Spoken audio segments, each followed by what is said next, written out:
a somewhat close moment, and it was actually the first Europe run. Things like this are funny. You never forget them.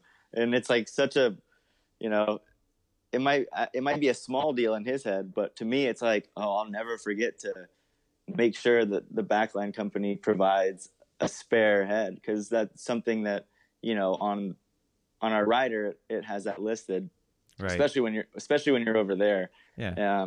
And you might as well start off with it, and you can't carry it on a plane. It's an awkward thing to carry with you. Like, sure. It doesn't go in your Pelican. So yeah, we got pretty close one night, and we didn't have a backup, and it was one of those things where there wasn't a drum shop close that had a 24 the next day. So then we're going into the next show just with a huge dent where the beater was, because the beater rotated a little bit. And that's one of those things where I talked about that earlier too. It's like I make sure that that's tight and it's not going to rotate for any reason. Cause it turned it just a little bit of an angle, and man, it was frightening for the rest of the show. Or not frightening, but just one of those things where I had to just keep an eye on it, sure. Even though it's like, what am I going to do? Yeah. Our guitar tech, Chad, has a cool story about when he worked for Miranda Lambert. It happened to their drummer, and he didn't have a drum tech. He just, basically Chad, the guitar tech, was like one of the techs, right. for that group. And it happened, and the spare, like the backup head, was in the truck. And so before they could get to it, Chad just went out there, and before he even needed the kick again, Chad flipped the kick around and he just used the resonant head. Yeah. And I mean, I probably wouldn't think to do that, because I wouldn't be like, oh, now I got to change both. Right. But, yeah, but in that moment, it worked for him, Sure. So I haven't had one tear though. I've only had it happen to myself. Okay. And, that was a long time ago. I don't know how it even happened. I really can't imagine it happening. I hope it doesn't. So, well, how about the again, going back to the podcast episode that you and I were talking about, for some reason the picture is I can't see your face, but we're still getting your audio, so we'll just roll with it. All right, let's do it. But like the Wizard of Oz. I know, right? We're talking about the podcast episode, and in the tech bags, most of what we covered was just like stuff to get the job done as far as preparing your kit, or making the setup easier, like marking a rug or bringing a Sharpie or electrical tape on your stands, whatever the case. But we also got into like extra parts, as far as like extra beaters, extra clutches. What I'm sure there's a lot, but what does your tech bag, so to speak, consist of on a day-to-day basis for stuff like that? So I think I have everything you could possibly need, but directly with me, I have like a canvas bag, and I have everything in there in canvas bags. You can get them on Amazon. It's like $10 for like a pack of 5.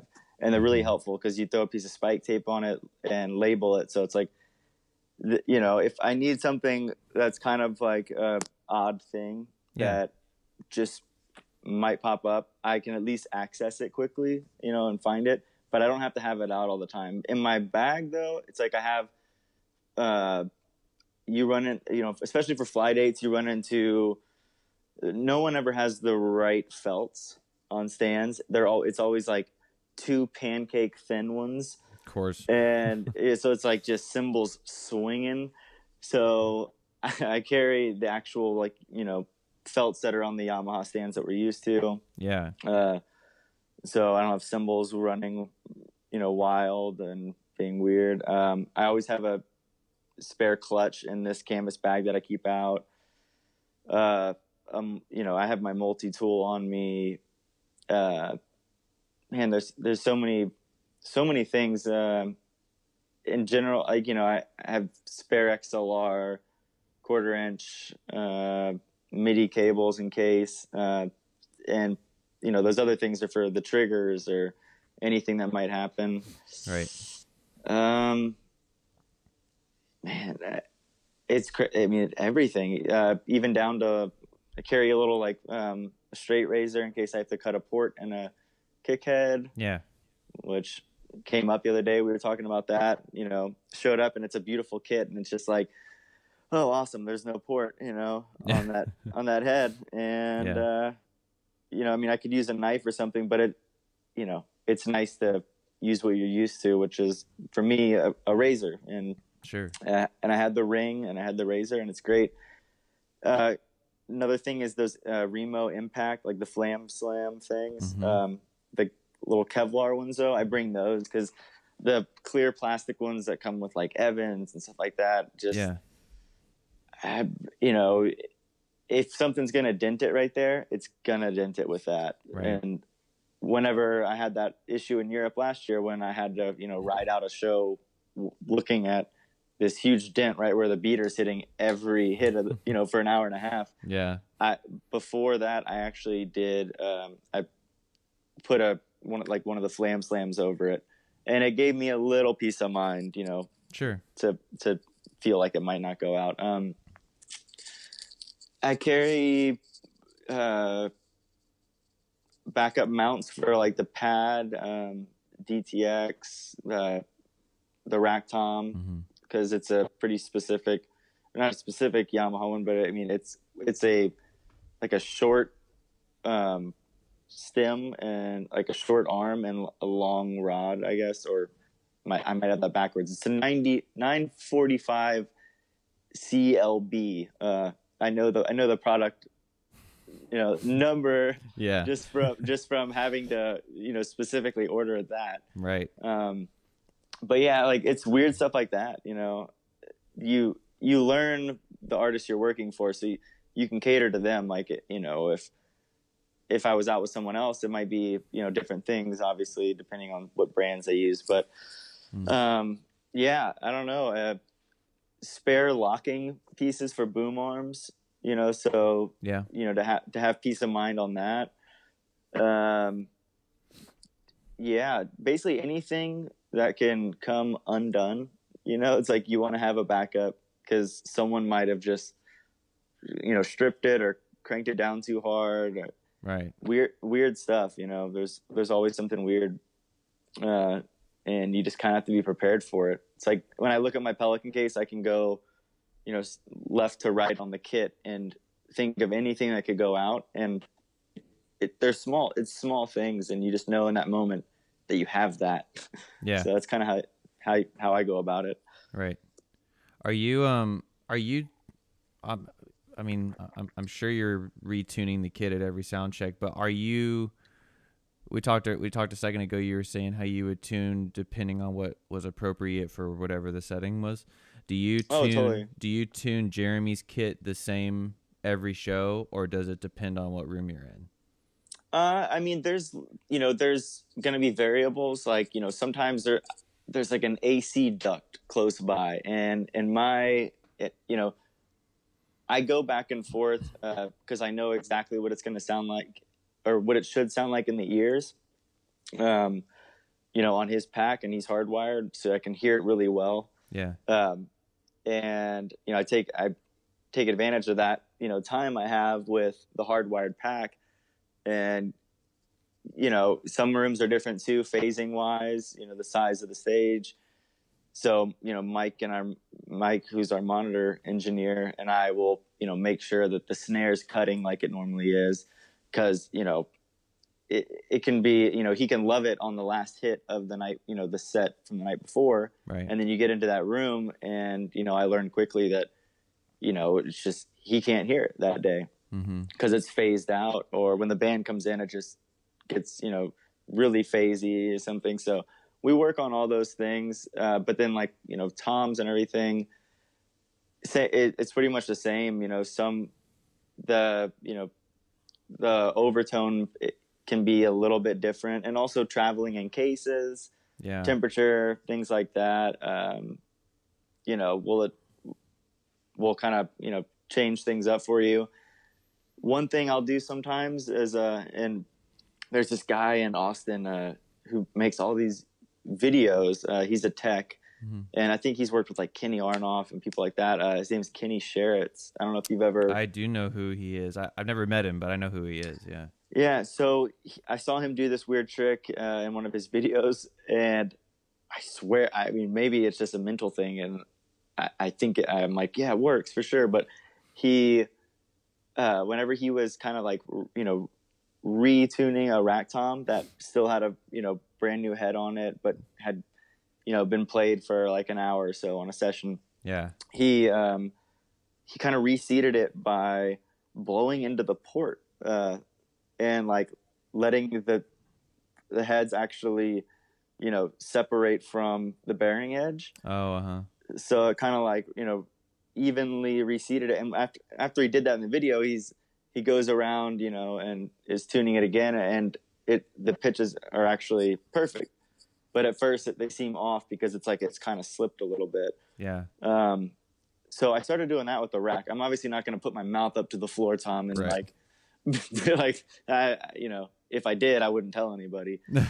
But no, yeah. So the drums are going to sound the same, in every room. And also I've had Matt Nevesky say like, hey, the resonant, the note, like the resonant note of that, like a floor one during Cole Makes Diamonds has a weird, variance, can you tune it to, can it be around like a B or something? It's like you make note of things like that and then kind of work off that, Okay. Knowing that on stage, it's going to kind of create something. You want everything to sit well. So you kind of pick a great sound that you're both happy with and try to stick with it, Yeah. So, yeah, even with the rooms changing, yeah, just hope for the best.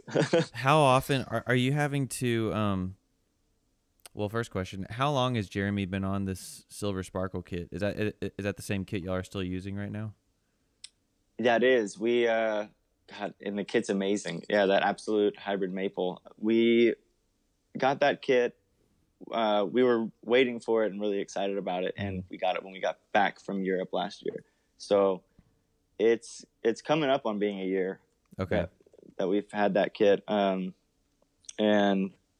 luck, it was nice that, not that the color makes it sound any different, but right. in Europe this year, we had another Silver Sparkle, Yamaha, which is just, it looks great with the lights, and that's what our LD's used to, and that's what we're used to looking at. So just that part, of looking down at the same thing, or having to work on the same thing, right? That's there's that little bit of comfort, Yeah.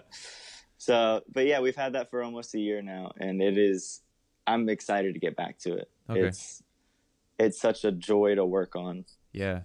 Have you had to ever sand fix a bearing edge or anything like shell integrity or? Totally. Yeah. I carry different grains or whatever grits of sandpaper with me. I have basically I got different types of sandpaper, and I tore them in half. So like I have every kind I can need in our drum vault, and then in my Pelican case, I have it with me as well. Okay. So I've had bottom snare heads kind of just go out, and at first it was like, oh, it's just maybe it was just one of those nights, where right. It happens, and then it happens a second time, and you're like, all right, I thought I checked the edge really well, but maybe not. So there might be something you just can't see. So yeah, I've done that. It's usually snare bottom heads. Okay. Or snare bottom bearing edges.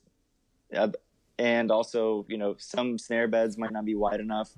I've had to do that before. Take a Coke can and sandpaper and just lightly, go back and forth to get a snare bed where I want it to be. Oh, okay. Yeah.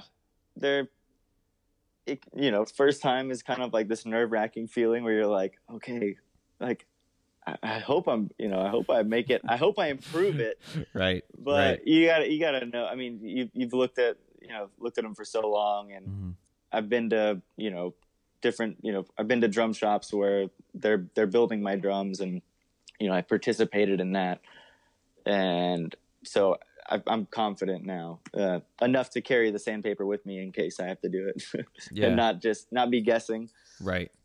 Yeah. So definitely, I mean, that pops up, and it's really good to know. It's good to just have a general concept of carpentry, or, just being able to fix things, use tools. Yeah. Yeah. Especially if you can't take a router with you on the road, it kind of helps to. Yeah, you can't take that table out with you, so sandpaper is usually your best bet. Right. unless you know someone with a workshop close by in every city. So yeah, that might be a good idea. Have a list of them. If you're making friends with workshops over in Europe, I think you're pretty set. Yeah, that would. I play for, or I mean, I have been using CNC drums and have a good relationship with them. Mm-hmm. And that was one thing that one of the owners, Jake, did. He had a bunch of really long kicks over in Europe, and instead of having them send him all the kicks to cut them down to shallower depths, he went over there and like rode around on like a train and like lined up a way to get into a shop over there. So he was like picking up all the kicks, that he could from backline companies, cutting them down, redoing the bearing edge, returning it. Yeah. And he made a trip out of that a while back. No kidding. Goodness. Yeah. That just reminded me of that, because obviously he had to line that up with, a lot of different workshops or something. I don't know how he did it exactly, but right. Yeah. Pretty cool. What's it like to just on a day-to-day basis working with the rest of your crew? Because you're the only one who's doing your job with drums, but the way that like the scheduling works, like from time you wake up to stage building to, lighting the stage, what's that like for you? Like as far as being on time of when you have to get the kit up? Luckily, every day I go into it, I love what I do. It's so fun. Cool. I mean, like, getting any sort of like, thanks or praise whenever, after doing a, great job. It's one of those things where I'm just like, I'm really like, I had a great day. I had fun. So I feel like I set up very quickly because I'm excited. Yeah. I'm excited to play with the drums every day. There's not a day where I'm like, oh, I don't want to do this. So in terms of speed and, making sure I'm where I need to be at that right time, like to where whenever we're ready to check the kick for the side fills and, the subs that are on deck, and make sure that my, everything's ran right. Like we'll run pink to my ears left and right on Jeremy's pack, check the Porter and Davies throne, and then check the phase with side fills on stage before front of house is going to ring out. And then I got to be there and ready to do, to work with our front of house engineer. Those parts are, fun and easy. And I'm excited. I'm excited to get to that point. And I'm usually there. But in terms of our crew and the way we work together, we've been together long enough to where it's a very, it's a, I almost like think about it as like this like little like army like showing up, a really happy army. Yeah. But we're just like ready to conquer like whatever venue we get into because they're going to be different. Right. But since we have that mentality where we're excited and we love doing our job to the best of our ability and, making it that much better every day if possible, we're in at the same time, ideally get breakfast together. So, if load in starts at noon, like that's when we crack the trailer, we're ready to go and excited. And we've all seen, we've seen the path of what the push is going to be like. Sure. We've met the hands. we're already taking care of stuff, whether you need to be there or not. It kind of it can help with your world. And also, since I can get done quickly, I can help with someone else's world if they need. Yeah. Which is a really nice thing, or it gives me time to work on stuff, little things like I was talking about earlier that you always want to do with your own drums if you were to have that time in the day. And I have that time for maintenance and to make sure everything's firing, and that it's not going to be something I have to think of halfway through the show and go, yeah, I hope that doesn't go out, one of those things.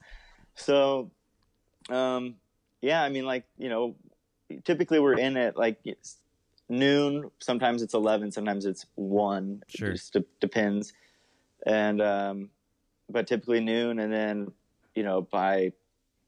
depending on the push and where my cases are going or how big the deck is, it's I'm done by 1 or, 1:30 realistically. Okay. And then I'll spend the next, I have 30 minutes to maybe an hour sometimes. Yeah. To kind of do something I want to do that I've been thinking about.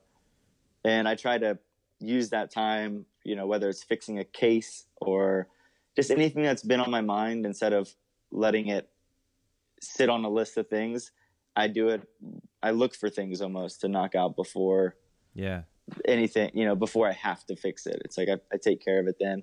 Right. So that's kind of how my day works. And the crew, everyone on our team is happy to work next to each other. We all know what everyone expects, needs. I know that I need to stay out of our LD's way until he can walk away saying, yeah, I'm done. Yeah. And when, I know not to have something just sitting on the floor, Tom, whenever, our front of the house, our production manager is up there throwing mics up, Right. He wants to place the mic properly. So anything I can do to make sure that he can take care of that, and I'm not going back to say, oh, I got to pull this mic off because I didn't do this yet.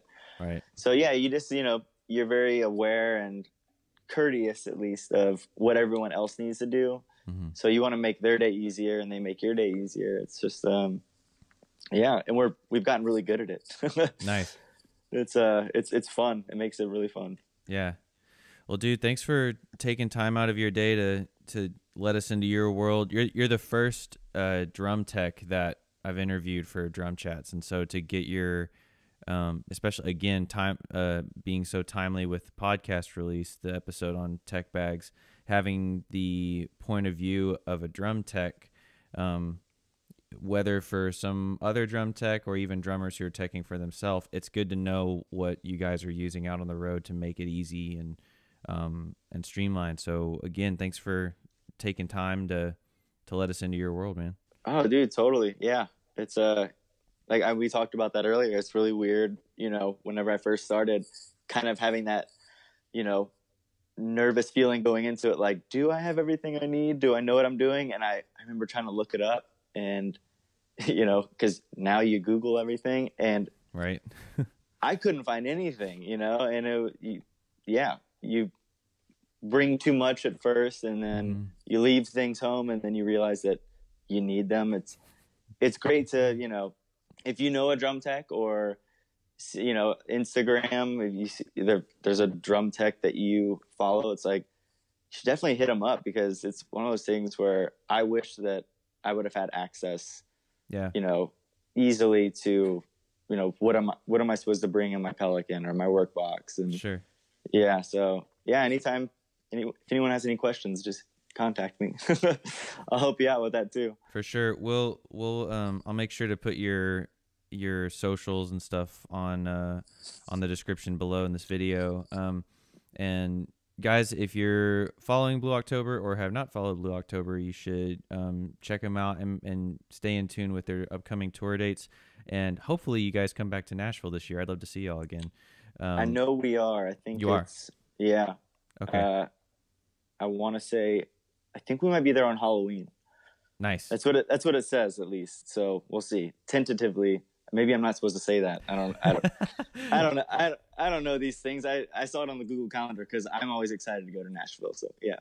Right on. I think it's October, so we'll see. Cool. Well, everybody go check out Charley. If you if you have any questions, just reach out to him and he can give you all the information you need. And again, Charley, thanks for taking the time, and we'll talk to you soon, man. Yeah, thanks, Travis. Good talking to you, bud. All right. All right.